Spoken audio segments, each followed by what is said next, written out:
Hello and welcome to Real Talk Come Follow Me. As you have now heard, there is a big announcement. And really big. We have a new co-host. And I am so grateful and emotional, which is no shock.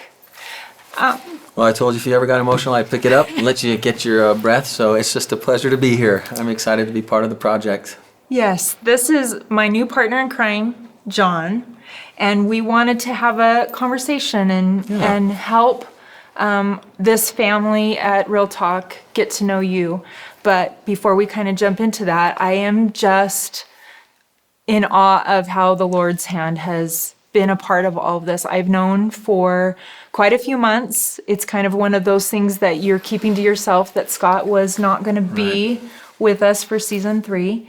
And he fully supports both of us. And I know Scott.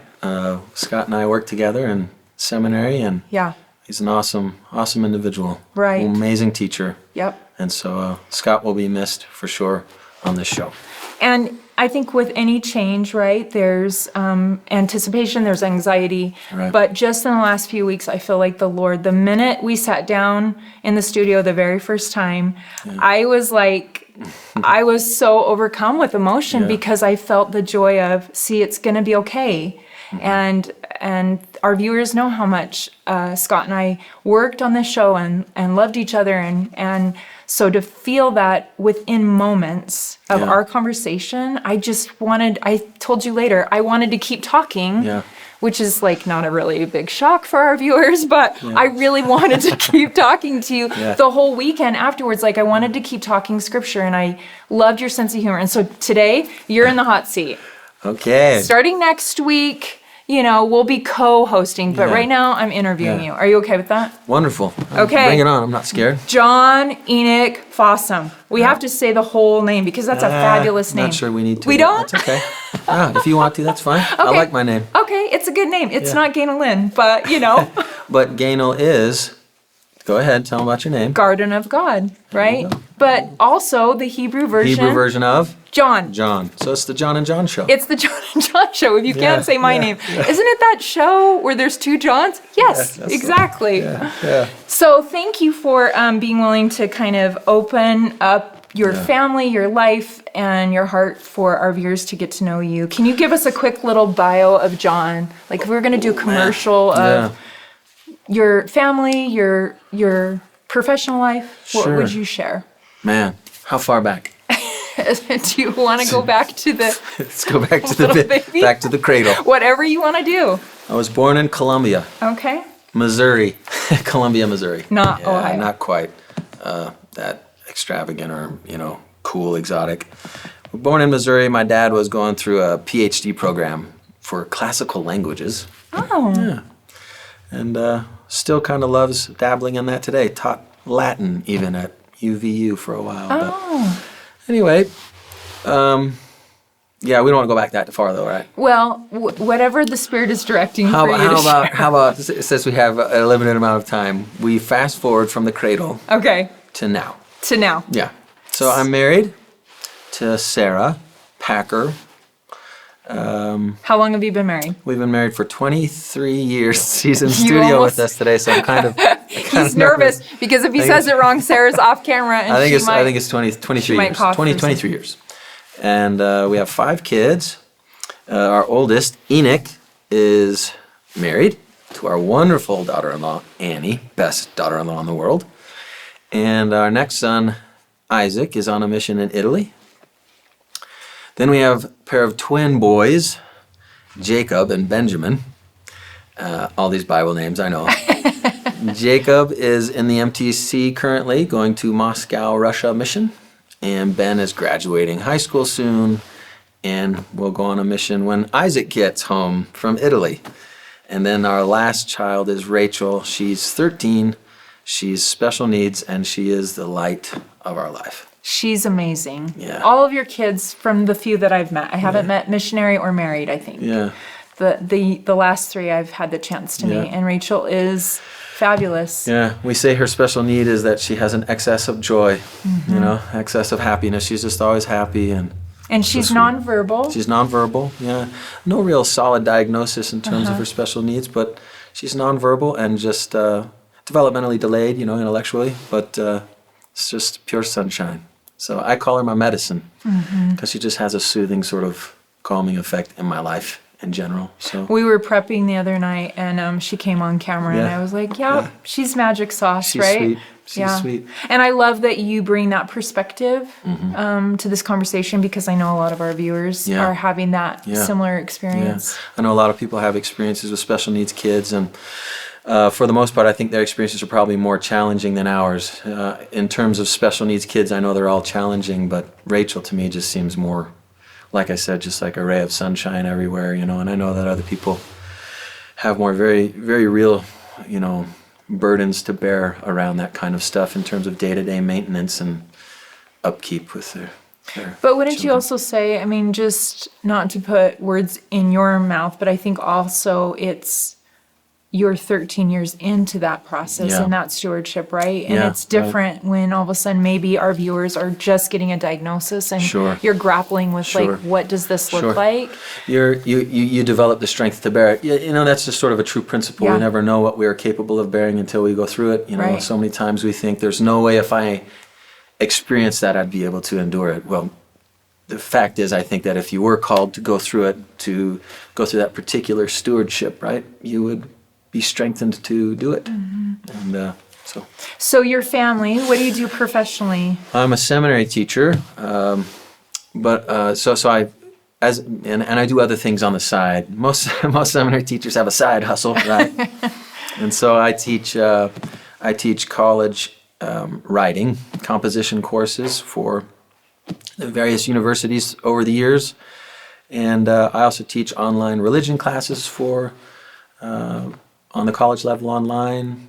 I've taught on site for particular universities, but when the online option came along, it's kind of hard to turn that down because you can stay at home and working more than one job is already hard enough. And so if anything you can do to kind of make it more streamlined. And so, I've done adult religion classes for years and years. Recently stepped away from that. Done institute classes and then even a class or two at BYU in the religion department down there on site back in the day, and just presently I'm teaching seminary and just loving it. And co-hosting Real Talk. Officially. We're glad you let some things go so there would be space to take on this new opportunity. I'm happy to do it. And you said you had a good experience kind of with this whole process of coming to where we are now, and I just want the viewer to know that I had similar experiences. Undeniable, where I felt God's hand sort of leading us to where we are at this point, and I know other people on the team here have had similar experiences. So I'm very confident and at peace and happy to be here. Yeah, and I think Scott shared, in his goodbye that it's a change, right? Yeah. And so, but I'm so excited for our viewers to get to know what I have already gotten to know, and I love your willingness to be vulnerable. And you bring this professional experience as well to it. But I think more than anything, I felt like we share a similar sense of humor, which may squeeze out. That just may lead to more edits. That's all. Exactly. Our camera department would be like, oh no, they're going off the rails. Yeah, we become 12-minute episodes by the time we're all done. But what I also love is there's this combination of, willingness to just go with where the Spirit's going to take us. So what did you feel as growing up that kind of helped you come to know God in the way that I feel like you've already shared with me, and I think will really resonate with our audience, because it's a very personal relationship for you. Yeah. And I think much of my, how do I say this, much of my teaching revolves around or can be traced back to, at least what I teach and how I teach can be traced back to sort of my own spiritual origins in terms of my own rebirth spiritually. And so I hope that it's been said that me and my personality, I'm sort of an acquired taste. And so I would just ask our audience who are used to the amazing Scott Sorensen. I'm an acquired taste as well. So to just give me a chance, and I just hope not to get in the way of a spiritual experience here. That's really, I hope to be a facilitator, not a hinderment to that. But much of the way that I teach and what I teach is inseparable from sort of my story, my narrative. and my rebirth spiritually. And so I hope to share more of that as we get to know each other through this season. But if I were to share sort of anything today, just as a little teaser, I would just say candidly that I spent my formative years in Georgia. I was the only member of the church in a high school that was relatively, out there in the country. And for me, it was a lot to be expected to be that guy, that The good Mormon boy? carry my scriptures to school and march down the hallway and own my religion. It was hard for me. And as a result, I just frankly didn't make the best decisions. And so that led to a lot of trial and error, and a lot of spiritual trauma. So I was 18, and I was driving down an old country road called Dixie Highway. I mean, that's a perfect Classic. Southern. I mean, it's classic. That's the name of it. I didn't make that up. I was driving down old Dixie Highway in the middle of the country, and I was sort of in a moment, honestly, of celebrating my greatness, which wasn't good at the time. Sort of like reveling in my darkness, kind of. You know what I mean? And I had no desire at the time for anything related to light or truth. But out of the blue, driving down the road in the middle of nowhere, it was as though I woke up from a dream. And it was so dramatic. It was that dramatic. And I'm not overstating this. I lost my breath. It was just like if you're dreaming and you're falling off a cliff or something, you would wake up startled, right? That's what happened to me driving down the road. But as I was conscious, it reminds me of that beautiful moment in Acts, right? When the scales just fell from his eyes, right? Paul, and he could see, and that was a miracle because It shook you. I saw, and I don't know how to explain this, like many spiritual phenomena that occur in our lives, it's so hard to articulate them. But I will say that I was able to see myself clearly in relation to where God was. Mm-hmm. So where God was and where I was. And it's just, I don't know how to say that. And it wasn't comfortable. I felt far. Because you saw the gap. I felt distant. And I wanted to bridge the gap. But the thing is, that didn't come from me. That was a miracle. That was grace. So my origins would have led me to where I am today can be traced back to a miracle that occurred to me without me even wanting it. And so that influences all of my readings of the scriptures, all of my interpretation of doctrine and application of doctrine. And when I try to synthesize the scriptures with reality and life and the way things really are, it's all very much influenced by a miraculous origin story that I don't deserve, and I don't even understand fully why it happened, but it did, and it's mine, and I own it. And so. And we're invited in the Book of Mormon to all have that rebirth, right? Absolutely. And 100%. Sometimes culturally we think if you're born into this path, it's not necessary. I think it's almost more necessary, right? Because you have to choose into something that you were born into. And I love hearing you share this part of your experience, because I think from what I've already learned from you, it's the backdrop for how you teach and why you connect with teenagers so well and why you're willing to be vulnerable. And I'm so excited for our Real Talk family to feel of that as it like interweaves in our conversations, because that's expansive, right? That's hopeful for all of us wherever we're at. Well, because of that experience, I'm by nature just an optimist in terms of the outcome of this plan, the destiny of humanity.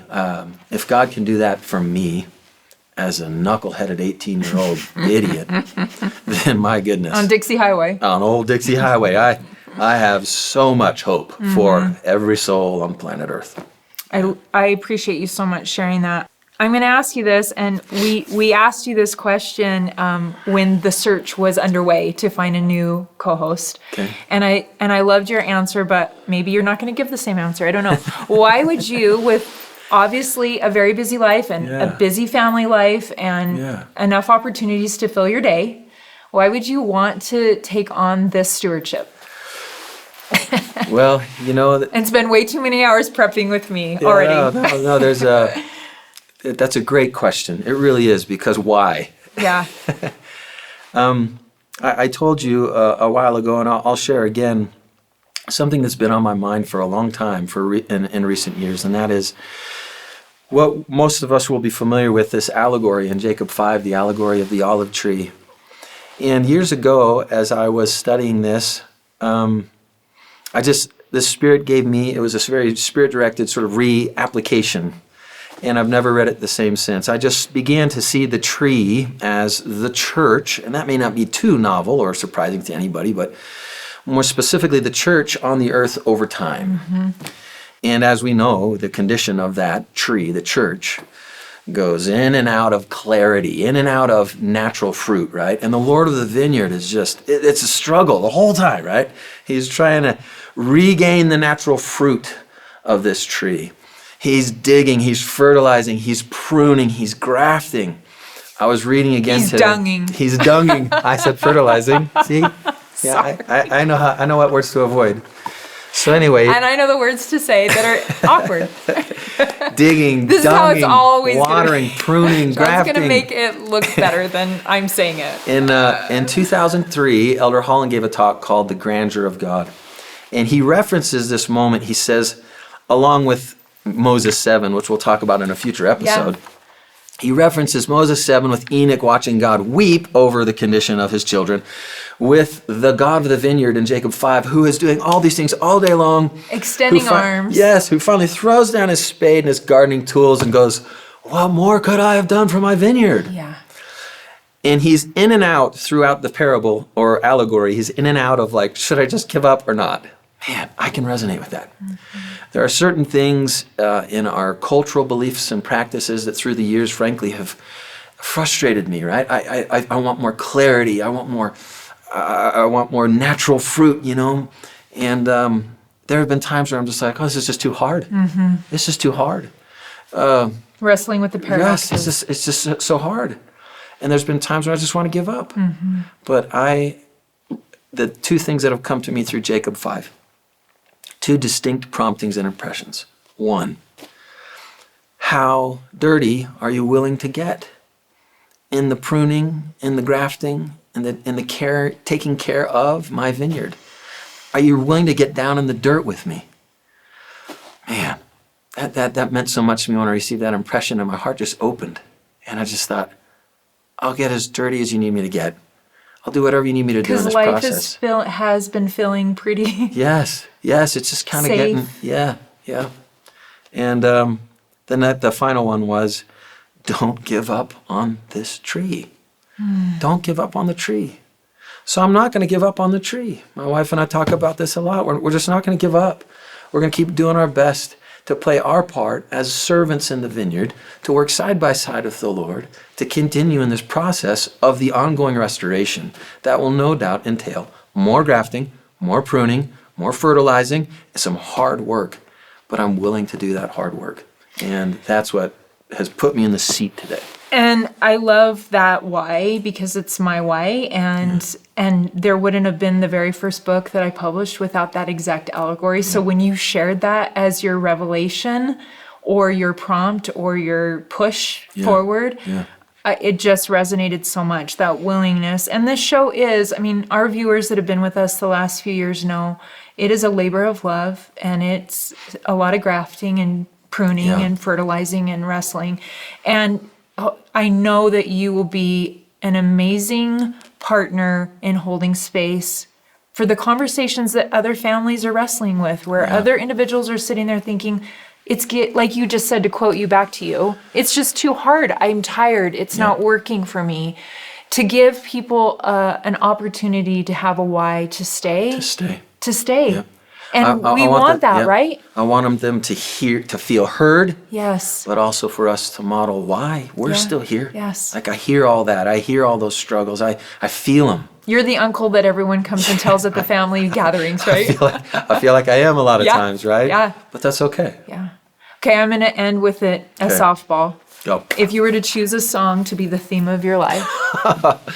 Oh man, that's way too vulnerable. All right, so I'm gonna give That's what we do on this show. You just said you will prune and graft. I'm gonna give a spiritual one too. But first I'll give You're giving a bookends? I'm a full person, you know? You're layered. So like, okay. when I think of theme songs for our life, two come to mind. I can't tell which one I like better, but they're both from CCR, Creedence Clearwater Revival. For the youngins that don't know. So you should just, I don't know if Google I should recommend them, but the first song is Born on the Bayou, and the second one is Fortunate Son. I just don't know why, but when I hear those, something at a very visceral level just comes alive in me. The Missouri boy in you? Yeah, maybe, or the Georgia, just sort of just I don't know, but my favorite hymn, though, finish on something more. Seminary teacher? Is hymn number 197, O Savior, Thou Who Wearest a Crown. Oh. And can I share why? Yeah, please. Second verse. My favorite verse in all of the hymnal. No creature is so lowly, no sinner so depraved, but feels thy presence holy and through thy love is saved. Though craven friends betray thee, they feel thy love's embrace. I got you. The very foes who slay thee have access to thy grace. It's my favorite hymn. It resonates with me. It's sort of my life, so that's my favorite. Thank you. I'm so excited to learn with you, to talk about the Old Testament with you. Yeah. To invite more people to this conversation. We have a shared hope for this season that this year on Real Talk, you will be inviting your friends that are not of our faith to join us. We are studying the Old Testament. Yeah, right. We get to open up the Christian door to whoever. And sometimes we're going to use vernacular that's very specific to the Church of Jesus Christ of Latter-day Saints. But we also share a love for interfaith conversations. Yes, absolutely. And understanding world religions. And so I'm so thrilled. Thank you for being willing to do this, to sit across from me, to have my back, and to help take this show to the places it still needs to go. I'm so excited. Me too. Okay. Here we do it. We'll see you again next week on Real Talk. Come follow me as we start season 3 with the Old Testament and John.